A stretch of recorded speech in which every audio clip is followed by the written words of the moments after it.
Brexit trade talks saw EU chief negotiator Michel Barnier brand the UK rule takers before Prime Minister Boris Johnson admitted concessions.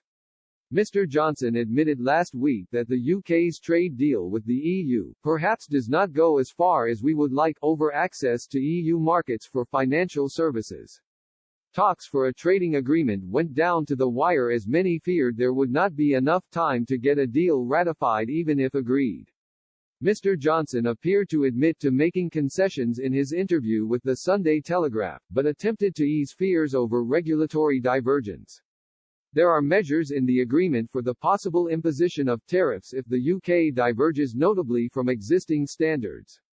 However, Mr. Johnson said this should not be viewed by Brexit-minded Conservative MPs as too restrictive.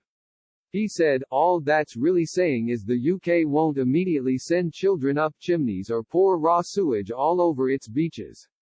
We're not going to regress, and you'd expect that." The resolution over financial services appears to be one area of the deal where the EU gained the upper hand. The compromise from the UK government comes after EU negotiator Michel Barnier warned that the UK's financial services companies must accept being rule takers, observing EU regulations if they want continued access to continental markets. The hardline message came just days before trade talks commenced. Mr. Barnier said, "I read in the Financial Times recently that London must retain its primacy as a hub for wholesale financial markets without becoming a rule taker of the EU and European regulation. As a former commissioner in charge of financial services, allow me to question that. Why should we accept the profits stay in London while the EU carries the risks? The UK may not want to be a rule taker. Okay, but we don't want to be the risk taker.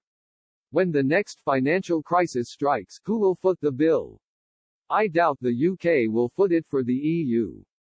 That's why the EU must take responsibility for its financial regulation, supervision and financial stability."